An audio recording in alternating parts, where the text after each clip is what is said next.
Okay. All set? Hi, everybody. It's Steve Tarter. Another edition of Tartar Sauce. I'm very happy to have in the studio with us today Eileen and Doug Leunig from Peoria. And we're going to talk about art. We're going to talk about business. We're going to talk about Peoria.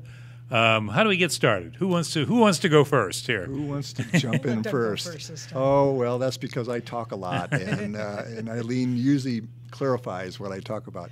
But yeah, we're very happy to be here. This is a wonderful opportunity, and thank you, Steve, for inviting us. My pleasure.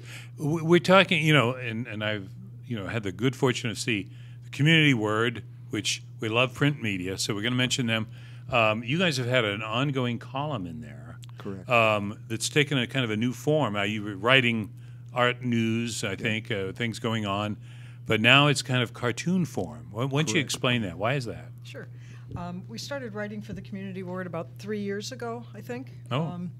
And basically as art advocates, trying to promote the arts in the city and help people be aware of some of the art things that are going on. And about earlier this year, we switched over to the comic format. I don't know if people can see this or not. Yeah. On Facebook, there it is. Strain your eyes, but that's the look there, and you kind of have a format that we do. You plug right into. We ended up finding the software called Comic Life software that we have used just on our own for a few years. It's a nice, pretty much a plug-and-play kind of software. You pick a template with the cells, and you get the word balloons. And being visual artists, we have a lot of photography on hand, so we thought this was a great way. It's easy to do. Yes. For somebody else, someone like myself who uses folks that are knowledgeable. They help them in every phase of the game. It's real easy to do. Okay. Yeah. Yep. And it is easy to take pictures with a smartphone and download them into the software and manipulate them. They've got several, about 10 different filters that let you have a different appearance to your photos, which really helps a lot. So you can kind of posterize it or whatever. Yep, exactly. Yes. Yeah, you can put those dots in that you're accustomed to seeing in the old comic print. Nice. The 4-color dots. And now you're doing something with the Peoria Public Schools in this regard. We are. We were fortunate to sell a piece of art, and we use the profits from our art to support common good causes or to be able to provide opportunities for kids. And so we donated 1,000 seats to Comic Life software to the Peoria Public Schools. What does that mean, 1,000 seats? It means that 1,000 kids could be on the software at the same time. Wow. Yeah. And so 1,000 computers will have this from now on, so it's not an annual re-up or anything like that. So they're churning out comics as we speak. As we speak. We're hoping Peoria Public School System. Exactly. Parents, these are the folks to blame right here. Well, when we taught a workshop to some of the teachers early on, and they were saying, well, this would be great. I could use this for my lesson plans. Right. And I could use this to introduce kids to the topic. And well, I can think of, there's so many things, but history.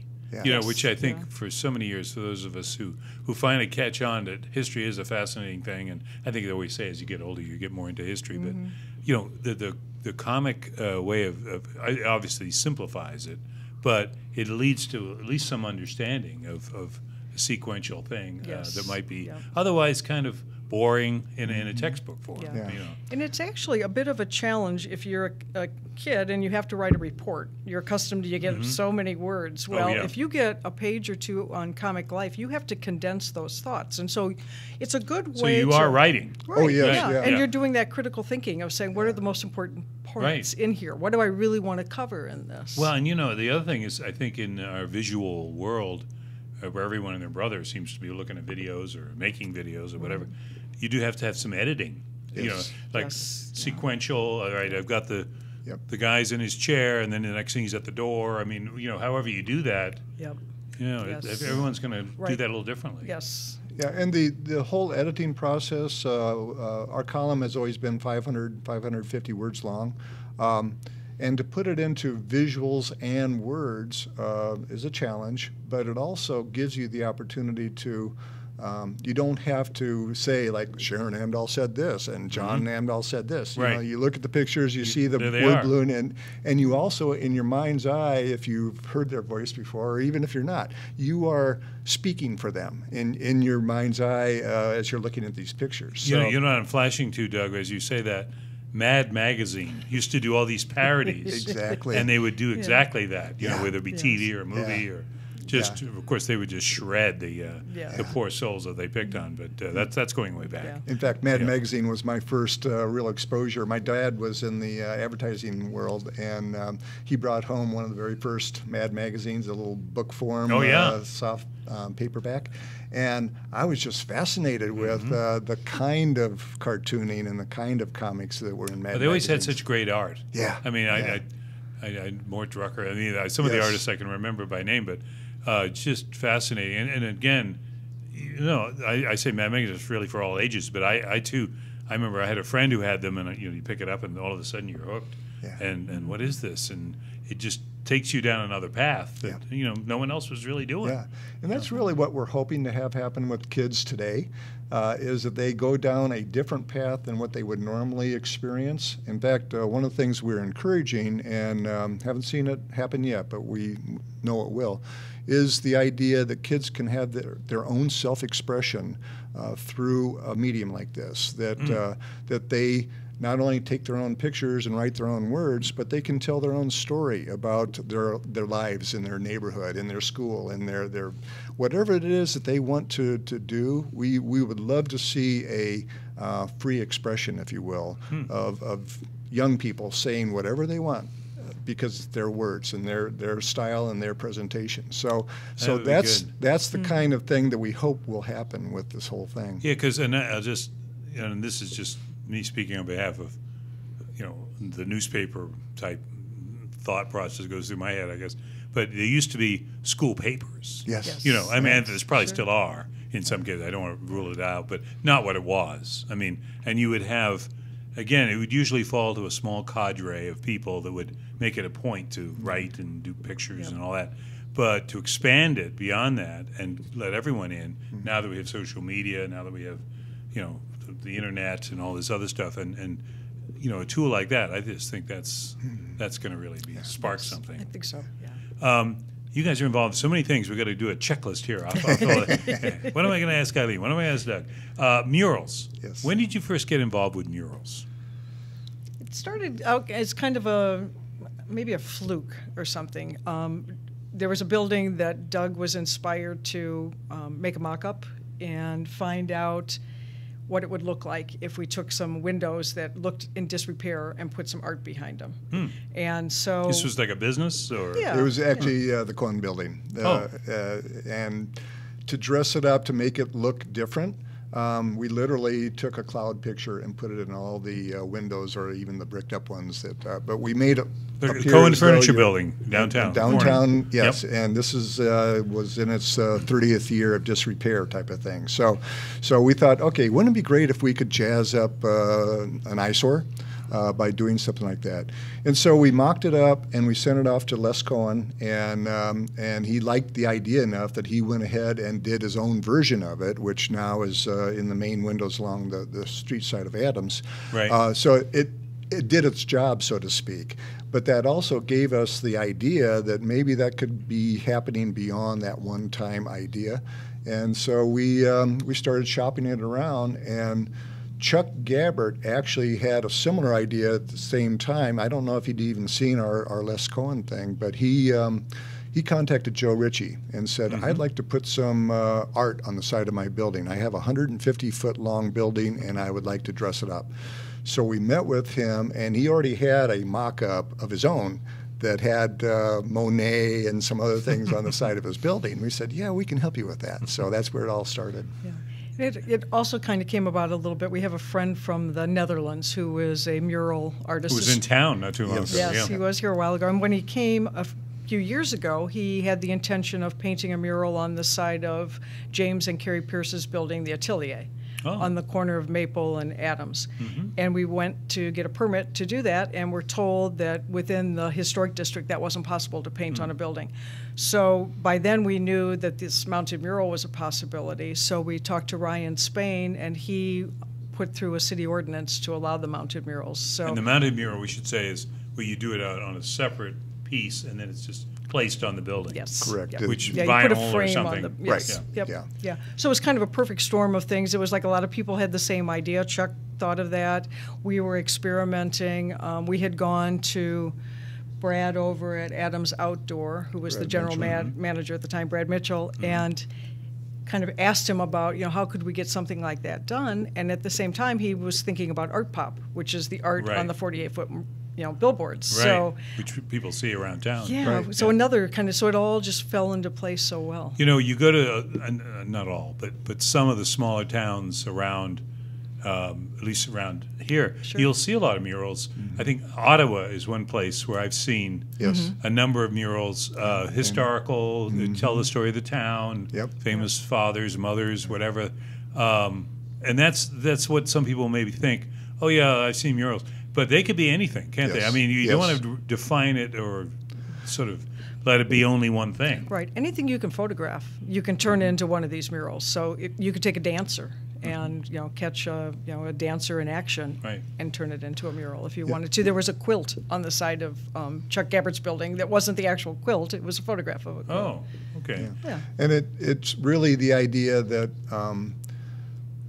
kids, even down into middle school, can create art that can be put onto vinyl, that can be put onto the side of the building. In fact, we are working with a teacher right now at Sterling. Jack Clifford. Jack Clifford. Art teacher there. Art teacher who is working with 8th grade students to create a mural that's going to go on the administration building of the Peoria Public Schools. Oh, good. So they've got the brackets. They're going to be installing it, and on October 10th there will be a ribbon cutting reveal of the kids' mural that is going up there, and that's going to be the first kid art, if you will, that is going up. But we are also encouraging the idea of businesses putting up brackets on their buildings so that they can sponsor kids to put murals up. And I think up. you mentioned, Doug, we were talking about your plans for next year, a mural festival. Right? Yes. In Peoria. Yep. September. So we got people got time, a year away, or more or less. Yep. Businesses, you want businesses to sort of step up and say, hey, we need something on our building, or I know of somebody who needs something. Yeah. We've researched lots of festivals that are going on all over the country. Of course, one of the biggest ones for the art industry is ArtPrize out of Grand Rapids. They bring in, well, first of all, their ArtPrize that they've been giving away was in the $100,000 range. It's now in the $250,000 range. Wow. Yeah. So they get people to come. It gets some people coming, yes. But it also brings in about 1 million people to look at the work. That are to judge it, or to see? To look at it, to enjoy it, to spend the week or whatever it is that they do the ArtPrize with. Lots of festivals draw huge crowds. And so one of our ideas, and we'll be starting small, we're not dreaming anything huge at this time, but one of our real desires is to have tens of thousands of people come in for the week of Mural Festival and have businesses prosper because of the fact that they're sponsoring and promoting and supporting this kind of activity in the arts. I can see so many possibilities with that. Like you might have, maybe some of these towns do this, a theme that everyone, an umbrella type theme that, we're going to do history, or we're going to do the ocean, or whatever it would be. I guess it depends on the area. In Peoria, we could do, oh my God, we could do so many things with water. The past, we've had the river, we've got, Lincoln, we've got, just so many things. Distilling, I think, we can never lose enough of that. That kind of reminds me that your whole thing about having a week-long celebration that would mean not just picture on the wall that, oh, look, isn't that nice, but money, but business. And I think if I'm remembering some of the articles that you guys have done, that's a big part of Peoria's future, isn't it? Is art as art, but art as business. Yeah. Encouraging that. Yeah, we really believe passionately that arts are the answer, that really it's the thing that drives creativity and collaboration and communication are the essential 21st century skills, along with critical thinking, which is problem solving. But those things are what give us joy. And communicating with each other, it's a skill and an art that is not being taught all that well through standard school methods. But when you're in the arts and you're creating and you're involved with the thing that speaks to you, then that's actually what drives our passion more so than anything. And I know, and you guys probably have had, well, you've documented it in your column with the Amdals, where they've done a lot of research on how much art is here already. The Peoria is like 75th in some category, yes. or whatever that was. Yeah. I'm sorry, Sharon, I'm not remembering that exactly. but the point is, this I might think it's be 71st, but you're right. 71st. Thank you. Well, I could, I'm lucky I even remember that. But this could be a very good time for Peoria to get into that because, Caterpillar's made. I don't want to belabor this, but Caterpillar's made the announcement that's kind of left everyone deflated. Now, whether or not they like Cat or had people there, the idea they would leave the head, and Peoria's going, hey, what's wrong with us? Yeah. We got this sort of jilted suitor syndrome going on. So, that's kind of put a pall over the town. Downtown's lingering. We got that 2 blocks that we were going to have for their headquarters, and now what? So we need something. And here comes art. Yeah. Well, art's been there all along, but that really needs to be pushed, doesn't it? I think city so. fathers need to get on this. And I look at the Caterpillar situation as an excellent opportunity. Yeah. And it's perhaps easy for me to say that because I'm not dependent on Caterpillar right now, but I look at it as giving the city a wonderful opportunity. It's not an opportunity we necessarily would have asked for. Right. Or elected, maybe just let's move Cat and we'll just do art. Yeah, but we now have it, and that allows things like art and a mural festival to gain more impact and more people saying, "Oh, I'll pitch in, I'll help with that. What can I do about that?" Right. So it's a great opportunity, and you frequently find that artists are the ones who fill a void when there's something starts to go economically downturn. Artists are the ones because they can envision so many opportunities, so they step forward and say, "Well, let's look at this. Let's try this as a thing." And Doug and I were fortunate. We went to Montreal a few years ago. They have a mural festival in Montreal that brings in 1 million people. Doug's saying, in Grand Rapids, 1 million people come. 1 million people come for the mural festival. So art is a big draw, and a mural festival is fun. You get to see people paint on these huge things. Right. You have music. You have food vendors. So it's like a street party. Gets people outside. Yeah. Yeah. That's well. I think. And here's the other thing, and you don't want to, make this, I guess you could turn a disadvantage into an advantage, but we've got buildings that in some cases aren't doing a whole lot right now. We could jazz those things up and at the same time maybe give people ideas for use. And the cost for a mounted mural is not all that high. By the time you buy the hardware and you pay for the printing of the vinyl, pay a commission to the artist for the work that's done, that all amounts to about $2,000. The for vinyl 14 by 48. for That's 14 by the, 48. Yeah. So under $2,000 you can get that. You have to pay the installation costs on top of that, which depends on how complex the install is. Right. But of that, the hardware is reusable forever. The vinyls have a 2-year life for the printing on them. So, it's not a bad investment to gain attention for a building. And now I think you said with Ryan Spain's help, it's okay to put them up, Yes. anywhere in town? Yep. You still need to get a permit. Get a permit. Which I think is a $35 or a $50 fee. Go to the city for the permit. Yeah. And then it's okay. And it has to be the mounted kind. Yes. Yeah. In the historic district. Okay. You can, elsewhere like in the East Bluff, they have murals that paint are right on the painted. wall. You can paint in the West Bluff. You can paint in other parts of the city. It's just with the historic district. And I guess that's fair because I suppose when they make up all these rules for the historic district, the idea was we don't want to lose the quality of that older building, which so many of them are, but yet the artist can also tie into that, I suppose, in a very unique fashion. What's sort of on your priority to-do list as we wind down? And I can't believe I'm saying winding down 2017, but we're in September, and September's almost gone. What's on your to-do list as far as art goes and what you want to be doing? I think Doug and I beat the same drum over and over again. I think the top priority for us is to offer kids the same opportunities that Doug and I both had when we were kids, which involves art. We were both fortunate. Doug's father was an artist, so art was part of his life every day. My parents were able to send me to art classes through the Park District, so I had an early exposure to art, and that's served us well our entire lives. we want to see that same opportunity given for kids. So we want to see, there are art classes in the school. Jack Clifford with these kids at Sterling making the murals, doing a great job. We want to see more of that. So every chance we get from now until the end of the year, that's what we're going to work on. Mural Festival is always kind of churning in the back of our mind. Right. And I think mainly it is the idea that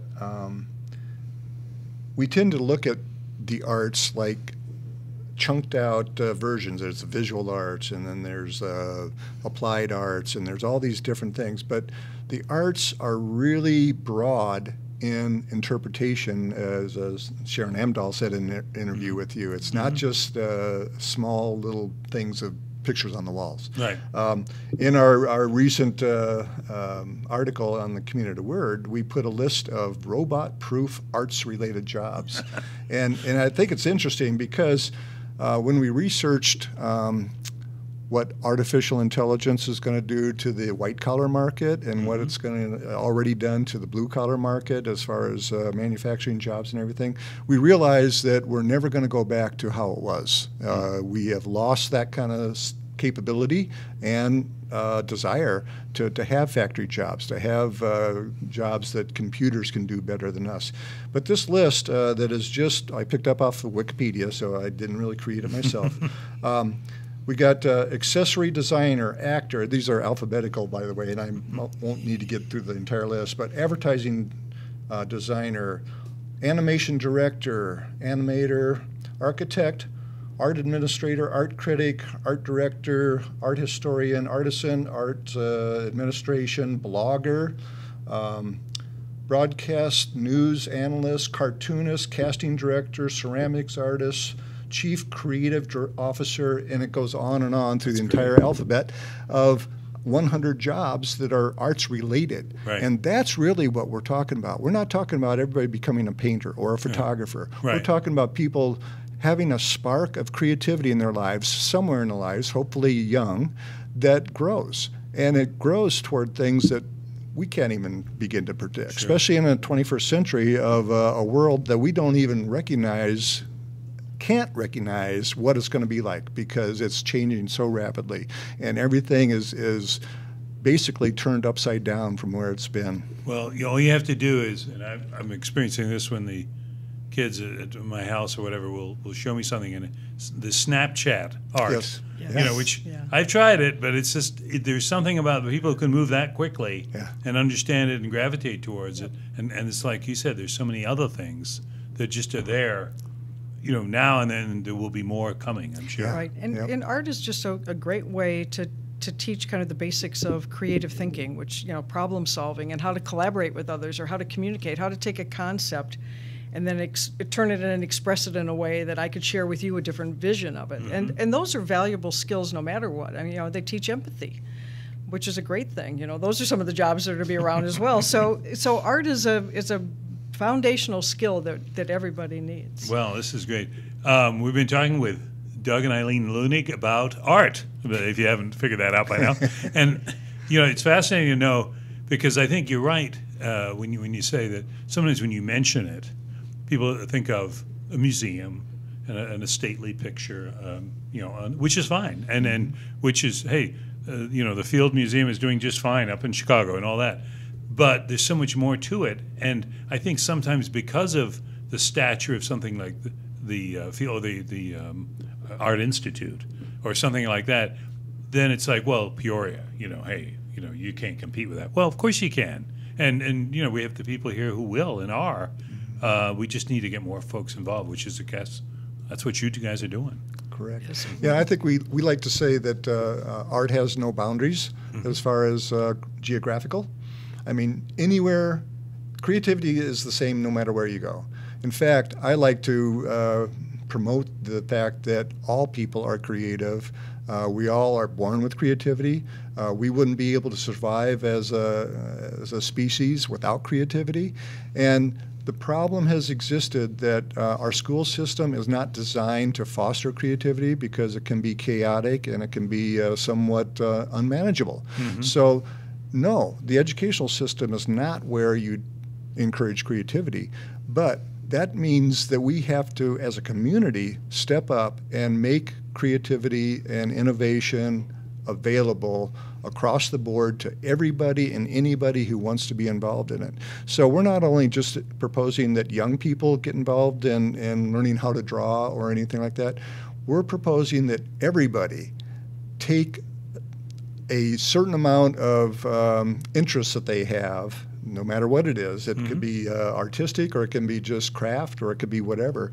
Find a teacher to get you over the hump of starting, and then work with those teachers or those people or that club or that organization to further that interest. And once you've started the process, it doesn't stop. There's very little reason for people to not do something they're interested in doing, except they can't find the time, or they can't make the time, is more accurate. And with the idea that once you get that ball rolling, it's a hard ball to stop. Right. I'm thinking, as you're speaking, Doug, I'm thinking of when you ask some adult, not everyone, but you ask some adults, show me what you mean, oh, I can't draw. It would be, oh, I can't. And yet a child, a young person, show me, they'll be happy to, it doesn't matter what it looks like. It doesn't matter the exaggeration or whatever. So, I mean, I think you're self-inhibited after time. Well, I'm not that good, and so, so. I think there are studies that say kids reach a certain age and that critic steps in. Oh. And the critic then has a bigger voice than the creator. Oh, dear. And so then they stop. They're like, I'm not good enough. I'm not good enough. Yeah, but you need to focus on the joy of creation. That's and just right. the ability of that. So, where should folks go that want to? We talk about the community word. Do you guys have a website, or where if they want to pick up a little bit more on what you're saying? Purposedrivenart.org. Purposedrivenart.org. And we, since we work for common good, we give away 100% of our profits toward common good causes, most of which the Sun Foundation has received the most of our monies. But recently, we'd like to encourage and promote teaching kids how to have creative experiences. Great. And as far as the mural fest, at this point it's Doug and me. Right. You like a little help on that one? Yeah, just a little bit. Yeah. So we need people who can help us organize it. We need people who can line up some musicians. People who know certain aspects of a technical side of making things happen that we don't know. We've toyed a little bit with the idea of a fringe, and the way a fringe is kind of organized is that it's just a lottery system. People who want to have a performance stage put their name in, and you draw, here's the 10 o'clock slot. Oh. We don't know if that's really going to work, so we need some hands and feet, good thinking, brain power to join us in that. Very good. So, well, we'll reach out here, and hopefully we'll get some response. And in the meantime, thank you so much for coming on and lighting all these fires, these artistic fires that hopefully will spread throughout the community. It's been a joy talking to you, Steve. Thank you. All right. Well, thanks to Adam Garrick for manning the controls on this one, and we'll see you next time on Tartar Sauce.